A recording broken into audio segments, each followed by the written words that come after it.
Salam sejahtera, padan muka dengan lelaki ini. Mulanya berani macam hero pahlawan konon. Lepas jerit dekat menteri, jerit dekat Rafizi, kenapa minyak tak turun? Tapi akhirnya, relax je Rafizi balas balik, sampai membuat lelaki itu, kecut tak tahulah kecut macam mana.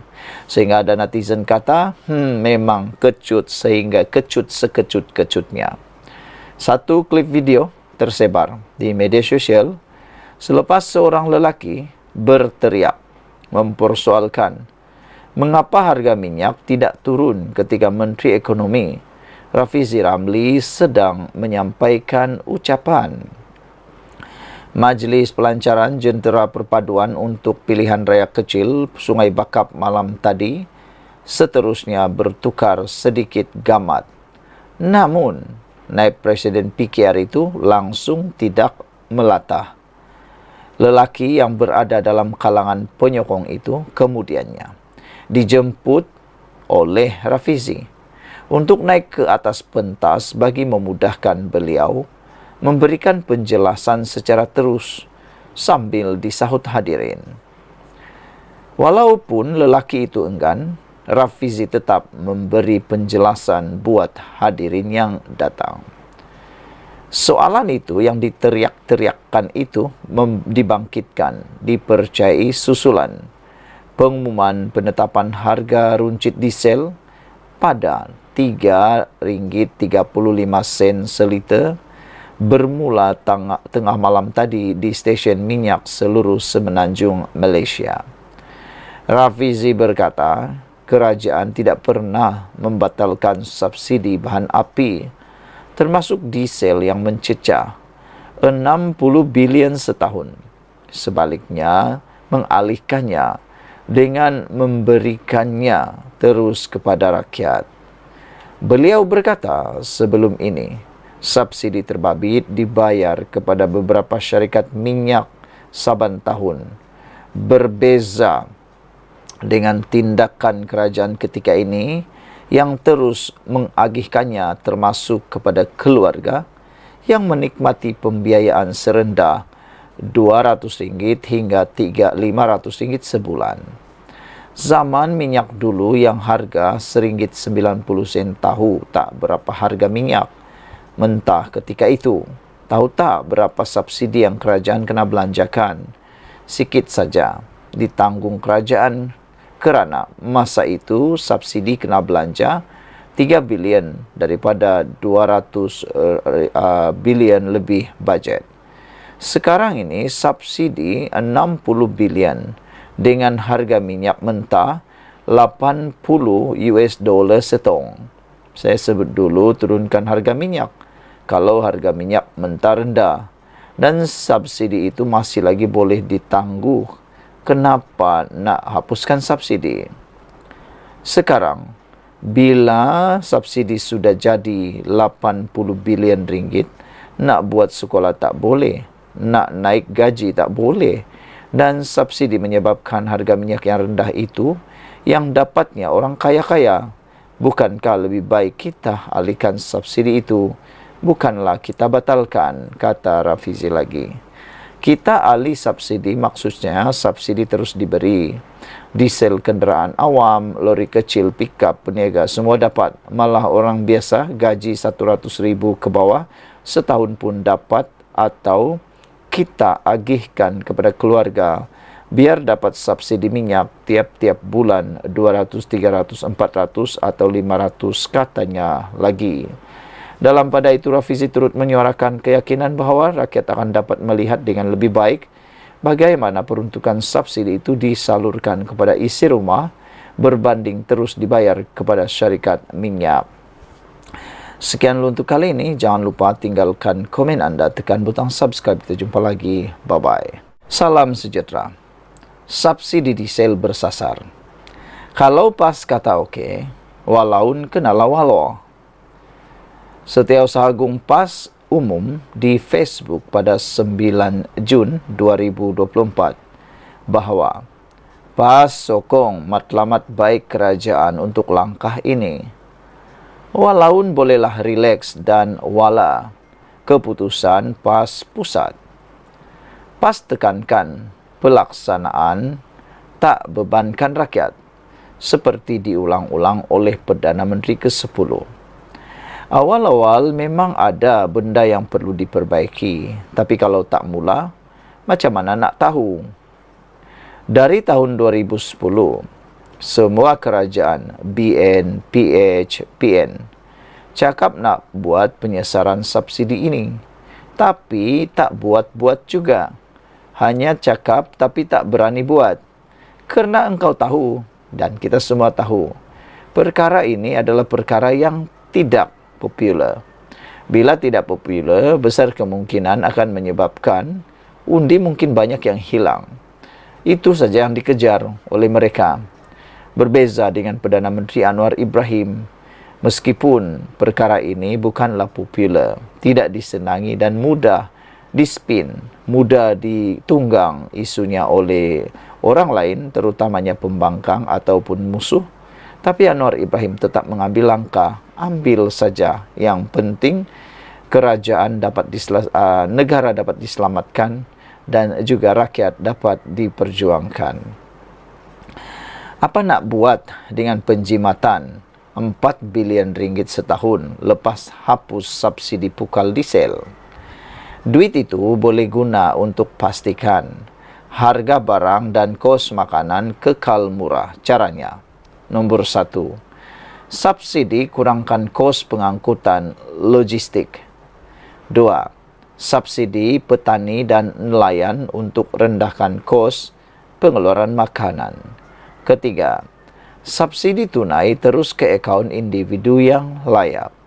4, stabilkan harga barang dengan memastikan bekalan yang cukup. 5, bantuan tunai kepada yang perlu untuk beli barangan harian. Kalau tangguh lagi, negara rugi 4,5 juta sehari atau 135 juta sebulan. Boleh bina sebuah sekolah setiap bulan atau 4 buah hospital setahun. Yang paling bengang, penyeludup yang dah kaya raya, golongan ultra rich yang nak tambah kaya dan warga asing. Sekian untuk kali ini. Jangan lupa tinggalkan komen anda, tekan butang subscribe. Jumpa lagi. Salam sejahtera. Pernah dengar pepatah, diberi betis nak peha lagi, sudah dibagi peha nak kepala pula. Mungkinkah itu adalah sesuai dengan apa yang berlaku sekarang ini?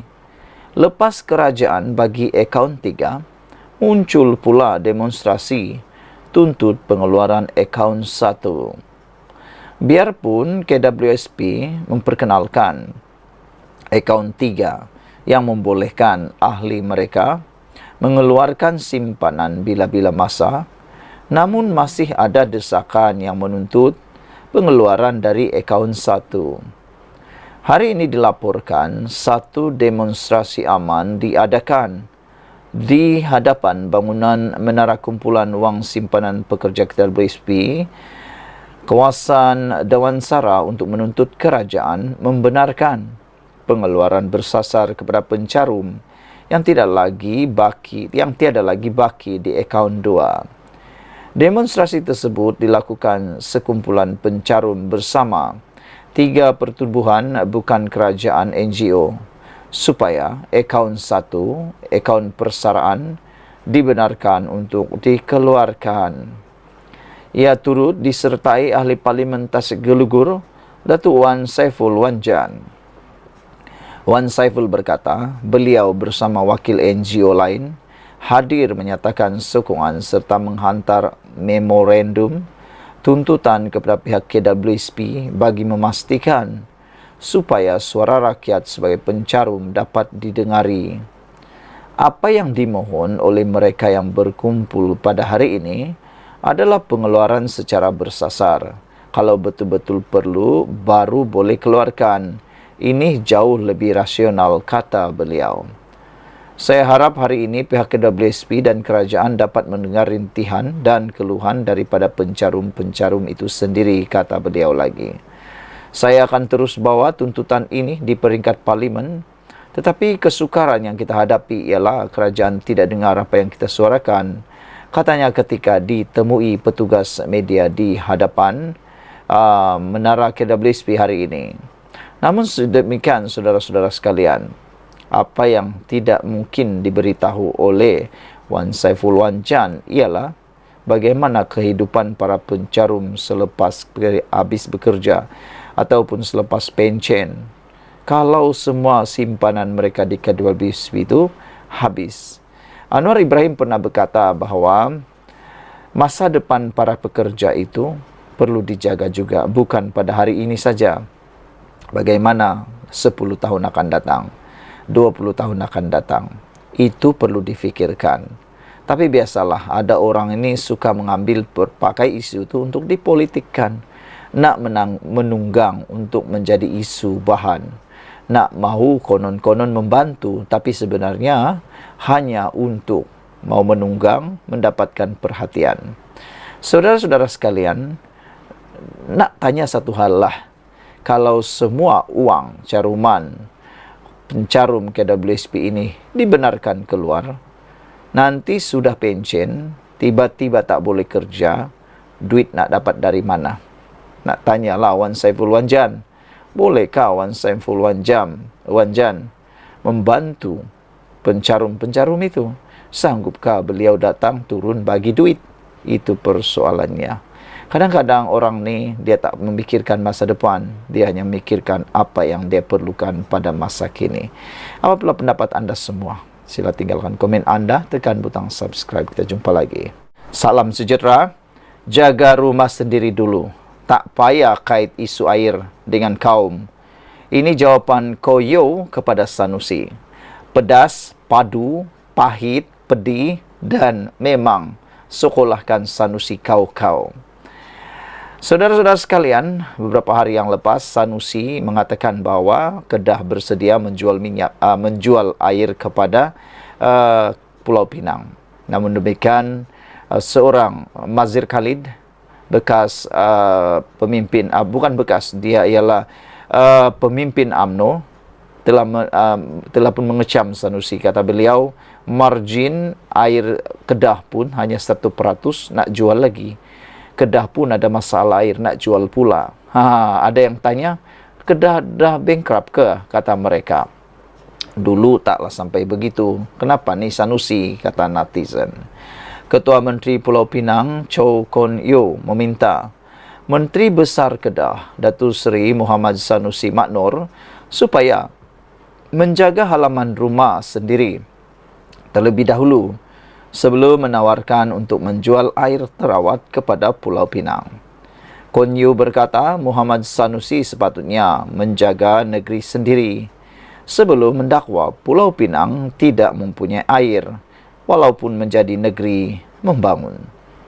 Beliau berkata, mereka yang melawat Langkawi kini amat maklum mengenai isu yang timbul akibat kebocoran pada saluran pipe bekalan air terawat dasar laut yang menghubungkan Tanah Besar ke Langkawi yang masih belum diperbaiki sepenuhnya. Jadi, jaga Kedah dulu sebelum tuduh Pulau Pinang, kata Ketua Menteri Pulau Pinang ini. Kata beliau, ya, saya memang akui ada isu air di beberapa kawasan, tetapi kita sudah mengambil langkah untuk menangani isu itu. Katanya ketika berucap pada majlis pelancaran Jentera Pilihan Raya Kerajaan Perpaduan menjelang pilihan raya kecil Dewan Undangan Negeri Dun Bakap malam tadi. Sanusi dalam ucapannya pada majlis pelancaran Jentera Pilihan Raya Perikatan Nasional PN bagi PRK Sungai Bakap pada Sabtu lalu berkata, Kon Yeow dialu-alukan untuk berunding dengannya bagi membeli lebihan air terawat daripada loji lawatan air Lubuk Buntar untuk negeri jirannya itu. LPA Bukit Lubuk Buntar terletak di Bandar Baharu, kira-kira 16 km dari sempadan Kedah Pulau Pinang. Koen Yew turut menegur Sanusi bahawa isu air tidak ada kaitan dengan kaum. Sanusi ketika menyentuh isu air di Pulau Pinang, khususnya Sungai Bakap, pernah berkata, majoriti terjejas adalah orang Melayu. Kita tahu ini tiada kaitan dengan kaum. Ia memberi kesan kepada semua orang. Sanusi mempunyai cara berfikirnya sendiri, tetapi beliau sangat disenangi kerana orang suka mendengar sesuatu yang tidak masuk akal, katanya. Koen Yew berkata beliau akan menghadapi apa jua cabaran bagi menunaikan tanggungjawabnya. Saya berdiri di sini untuk menangani isu air. Kami tidak lari daripada tanggungjawab. Jika ada masalah, kami akan cari jalan penyelesaian, katanya. Koen Yew turut mengucapkan terima kasih kepada pengerusi Badan Perhubungan UMNO Kedah, Datuk Seri Mazir Khalid atas maklum balas segeranya terhadap perkara itu. Sementara itu, Mazir turut meminta Sanusi fokus menyelesaikan masalah bekalan air terawat di Kedah terlebih dahulu sebelum memikirkan untuk menjual komuniti itu kepada Pulau Pinang. Katanya, idea sedemikian adalah tidak realistik berikutan Kedah pada masa ini mempunyai margin reserve air sifar. Sekian dulu, bye. Salam sejahtera, terima kasih kerana bersama dengan saya di Nazilin Unity Channel. Ini satu pendedahan yang luar biasa. Kawan Sanusi ganggu ceramah Rafizi. Persoalan ini menggamit hati kita semua. Ceramah pengarah pilihan raya perpaduan Rafizi Ramli terganggu selepas seorang lelaki yang mendakwa dirinya, penyokong UMNO, cuba mencetuskan kekecohan dengan mempersoalkan mengenai penurunan harga petrol. Rafizi yang ketika itu mengkritik kepimpinan Menteri Besar Kedah Muhammad Sanusi Maknor berhubung isu lapangan terbang antarabangsa Kulim berhenti seketika selepas mendengar pertikaian lelaki berkenan yang berdiri tidak jauh dari pentas ceramah. Berikutan itu, Rafizi mempelawal lelaki berkenan yang dianggap sebagai kawan Muhammad Sanusi untuk naik ke pentas ceramah untuk memberikan penjelasan kepadanya. Namun lelaki terbabit enggan sebelum beredar dari kawasan itu. Berlaku sedikit kekecohan apabila penyokong perpaduan menggesa lelaki itu untuk naik ke pentas, namun Rafizi meredahkan keadaan dan memberikan penjelasan kepada penyokong yang hadir, cara menyampaikan penjelasan secara terus mengenai isu-isu yang akan dibangkitkan orang ramai. Berdasarkan penjelasan diberikan, Rafizi memaklumkan kerajaan tidak pernah membatalkan subsidi bahan api, termasuk diesel mencecah 60 bilion setahun. Sebaliknya, mengalihkannya dengan memberikannya terus kepada rakyat. Beliau berkata sebelum ini, subsidi terbabit dibayar kepada beberapa syarikat minyak saban tahun. Berbeza dengan tindakan kerajaan ketika ini yang terus mengagihkannya termasuk kepada keluarga yang menikmati pembiayaan serendah RM200 sehingga RM500 sebulan. Zaman minyak dulu yang harga RM1.90, tahu tak berapa harga minyak mentah masa tu? Tahu tak berapa subsidi yang kerajaan kena belanjakan? Sikit saja ditanggung kerajaan. Kerana masa itu subsidi kena belanja RM3 bilion daripada bajet 200 bilion yang lebih. Sekarang ini subsidi 60 bilion dengan harga minyak mentah 80 US dollar setong. Saya sebut dulu turunkan harga minyak kalau harga minyak mentah rendah dan subsidi itu masih lagi boleh ditangguh. Kenapa nak hapuskan subsidi? Sekarang, bila subsidi sudah jadi 80 bilion ringgit, nak buat sekolah tak boleh, nak naik gaji tak boleh, dan subsidi menyebabkan harga minyak yang rendah itu yang dapatnya orang kaya-kaya. Bukankah lebih baik kita alihkan subsidi itu? Bukanlah kita batalkan, kata Rafizi lagi. Saudara-saudara sekalian, dengan penjelasan jelas lagi bersuluh daripada Rafizi ini, ianya cukup jelas untuk kita semua. Kerajaan tidak pernah menghapuskan subsidi minyak, tetapi sebaliknya hanya mengalihkannya terus kepada rakyat Malaysia yang dikreditkan dibayar terus kepada rakyat Malaysia. Ini dapat mengelak daripada orang kaya-kaya turut menikmati subsidi tersebut. Yang lebih hebat lagi ialah mereka hanya berani, kawan yang dianggap penyokong ataupun yang mengganggu ceramah Sanusi ini hanya berani teriak di bawah pentas, tapi bila dipanggil takut juga. Kita jumpa lagi.